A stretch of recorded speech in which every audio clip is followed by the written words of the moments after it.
नमस्कार दोस्तों, welcome to world affairs. मैं हूं प्रशांत धवन और इस वीडियो में हम बात करने वाले हैं पाकिस्तान और टर्की के बारे में। आज बाय द वे बहुत ज़्यादा एक शर्मनाक दिन है दोनों देशों के लिए, क्योंकि यूएसए ने दोनों कंट्रीज़ को डाल दिया है उन कंट्रीज़ की लिस्ट में जो देश बच्चों का इस्तेमाल करते हैं आर्मी में, मिलिशिया में, टेररिस्ट ग्रुप्स में और तरीके से भी बेसिकली हिंसा करने के लिए बच्चों का इस्तेमाल करते हैं। उन कंट्रीज़ की लिस्ट में अब शुमार हो चुके हैं पाकिस्तान और टर्की। यहाँ पे आप देखोगे डॉन पाकिस्तान का न्यूज़पेपर आउटलेट है, इसका आर्टिकल है US aids Pakistan Turkey to child soldier recruiter list.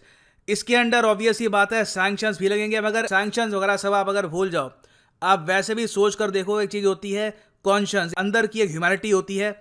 आप सोच कर देखिए इन कंट्रीज़ में किस हद तक मर चुकी होगी जब चाइल्ड सोल्जर्स को यहाँ पे प्रमोट किया जाता है और बच्चों के हाथ में वेपन्स थमा दिए जाते हैं उनका ब्रेन वॉश करके। तो खैर यूएसए ने ये जो लिस्ट है ये तैयार करी है child soldiers prevention act CSPA के अंडर, और ये लिस्ट बाय द वे एक ब्रॉडर रिपोर्ट का पार्ट है। आपको पता होगा हाल ही में यूएस ने रिलीज करी है human trafficking report, annual human trafficking report. उसमें एक पार्ट आता है चाइल्ड सोल्जर प्रिवेंशन का, और पाकिस्तान और टर्की के यहाँ पे शामिल होने के बाद अब ये देश है दुनिया भर में जिनकी काफ़ी आलोचना होगी, काफ़ी निंदा होगी कि बच्चों का इस्तेमाल करते हैं अपनी फौज में या फिर और ग्रुप्स में। ये देश है अफगानिस्तान, बर्मा मतलब के Myanmar, Congo Democratic Republic of Congo अफ्रीकी देश है, Iran, Iraq, Libya, Mali, Nigeria, Pakistan, Somalia, South Sudan, Syria, Turkey, Venezuela और यमन।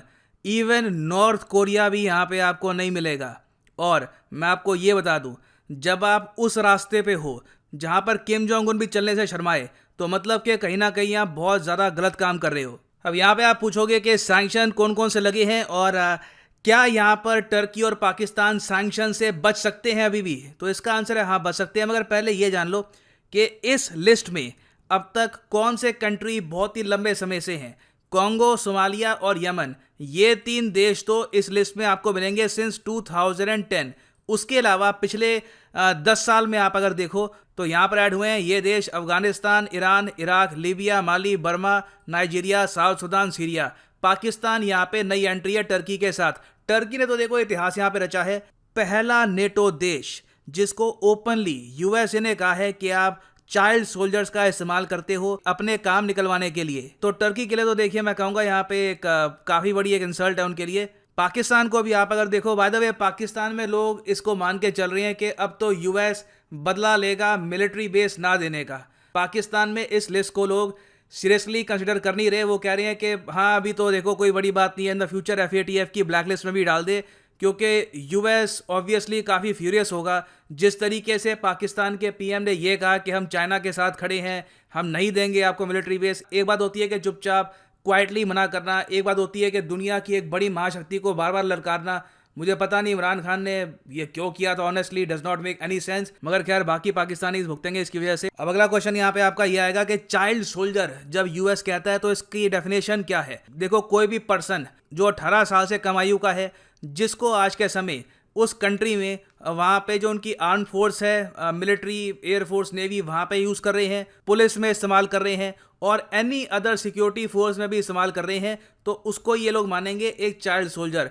पुलिस के केस में ये एज ब्रैकेट रखते हैं 15। उसके अलावा रिसेंटली इन्होंने डेफिनेशन है चाइल्ड सोल्जर की थोड़ी सी और ब्रॉड भी कर दी है। अब इसमें ये लोग ये भी ऐड करते हैं कि अगर किसी आर्म्ड ग्रुप में एक बच्चा है जिसकी एज है मान लो आप 14 साल 13 साल के आसपास, वो वहाँ पे एज ए कुक काम कर रहा है, पॉटर काम कर रहा है, एक मैसेंजर के रूप में काम कर रहा है, वो वहाँ पे गार्ड के रूप में काम कर रहा है। कई लड़कियाँ होती हैं उनको सेक्स स्लेव की तरह इस्तेमाल करते हैं, तो उनको भी यहाँ पे इसी कैटेगरी में जोड़ा जाएगा ना। अब बात आती है सैंक्शंस की। सैंक्शंस कौन से लगते हैं? देखो, जो लोग यहाँ पे प्रमोट कर रहे हैं चाइल्ड रिक्रूटमेंट को इन आर्म फोर्सेस या फिर अदर ग्रुप्स, उन पर यूएस सैंक्शन लगा सकता है। उनका ट्रैवल बैन हो जाएगा, वीज़ा उनको मिलेगा नहीं यूएस का, जो उनके यहाँ पे अकाउंट्स हैं यूएस में ये फ्रीज हो जाएंगे। उसके अलावा जो भी देश इस लिस्ट में आता है उसको यूएस किसी भी टाइप की मिलिट्री सपोर्ट प्रोवाइड नहीं करेगा और किसी और टाइप की जो असिस्टेंस है वो भी यूएस नहीं देगा। तो आप वैसे सोच कर देखो, पाकिस्तान के लोग मोस्टली इसको इग्नोर ही कर देंगे, इसको यूएस की एक साजिश मानकर ना। अब आप यहाँ पर पूछोगे कि टर्की और पाकिस्तान चाइल्ड सोल्जर का इस्तेमाल करते कैसे हैं? देखिए, टर्की के बारे में यहाँ पर ये लोग ये कह रहे हैं कि जब सीरिया में कॉन्फ्लिक्ट बहुत ज़्यादा बढ़ गई थी तब टर्की ने काफ़ी बार अपने देश में भी जो गरीब बच्चे हैं, जो बेसहारा बच्चे हैं, जिनके माँ बाप नहीं है, एज बहुत कम है, उनके हाथ में गन पकड़ाकर उनको भेज दिया सीरिया में लड़ने के लिए। वो कल को मर भी जाते हैं तो टर्की की मिलिट्री को लॉस होगा नहीं। उसके अलावा काफ़ी बार सीरिया में जिन लोगों को ये कैप्चर करते थे उनमें अगर इनको बच्चे मिल गए तो बच्चों को भी ये सोल्जर बनाकर अपने काम करवाते थे। और बच्चों ने देखो इन लोगों को फ़ायदा ये मिलता है काफ़ी बार कि बच्चों को ज़्यादातर सस्पेक्ट किया नहीं जाता। बच्चों के ज़रिए काफ़ी बार सरप्राइज अटैक भी हो सकता है। तो टर्की ये सब काफ़ी करता रहा सीरिया में। पाकिस्तान की अगर ये लोग बात करें, ये बाय द वे रिपोर्ट का कटआउट है, यहाँ पे लिखा है कि तालिबान जो है अफगानिस्तान में ये काफ़ी बार चाइल्ड सोल्जर्स रिक्रूट करता है मदरसों से जो आपको मिलेंगे अफगानिस्तान में और पाकिस्तान में। और ये जो मदरसे हैं पाकिस्तान और अफगानिस्तान में ये ऑलरेडी मिलिट्री ट्रेनिंग दे रहे होते हैं। रिलीजियस इंडोक्ट्रिनेशन यहाँ पे ऑलरेडी हो चुकी होती है। अब यहाँ पे आप पूछोगे यहाँ पे कोई अपना बच्चा क्यों भेजेगा? रीज़न है कि जो इनकी फैमिलीज़ है वहाँ पे कैश की कमी होती है, उनके पास पैसा होता नहीं है, तो इसलिए काफ़ी बार ये लोग अपने बच्चे यहाँ पर भेज देते हैं। तो सिंस तालिबान पाकिस्तान के मदरसों से अपने बच्चे रिक्रूट करता है, फिर उन्हीं बच्चों को वो खड़ा कर देता है यूएस की आर्मी के सामने। अब तो खैर यूएस की आर्मी भी हट गई। इस वजह से पाकिस्तान को यहाँ पे डाला है इस लिस्ट में। अफगानिस्तान का यहाँ पे रीजन है बच्चाबाजी। यहाँ पे काफ़ी बार जो यंग लड़के होते हैं उनको यूज़ करते हैं सेक्स स्लेव्स। अफगानिस्तान के यहाँ पे बहुत रीजंस हैं। अफगानिस्तान में वाइड स्प्रेड अब्यूज़ होता है बच्चों का। सो ओवरऑल आप देखिए ये ऐसी लिस्ट है जिसमें कोई भी देश नहीं आना चाहेगा। आतंकवाद फैलाना अपने आप में बहुत बुरी बात है, इनोसेंट लोगों को मारना बहुत बुरी बात है, मगर ये सब करने के लिए बच्चों का इस्तेमाल करना मुझे लगता नहीं है कि कोई भी रिलीजन ये अलाउ करता है। जो भी लोग ये करते हैं दे आर वेरी करप्ट और उनके खिलाफ एक्शन लेना चाहिए।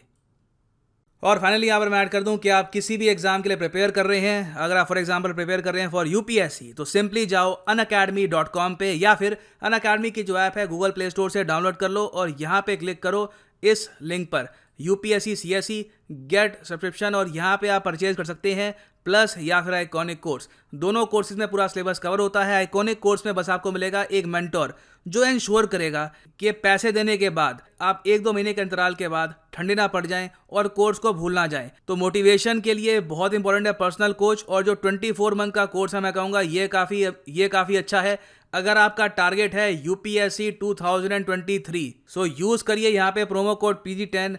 अवेल द डिस्काउंट, प्राइसेस गिर जाएंगे अगर आप यूज करते हो promo code PG10 and you can save money. By the way इस कोर्स के साथ आपको फ्री बुक्स भी मिलेगी फ्रॉम अनअकैडमी और बोनस मंथ्स भी आपको मिलेंगे इन योर कोर्स। तो इसी नोट के साथ ये है वीडियो का अंत। Thank you for listening and as always God bless you all.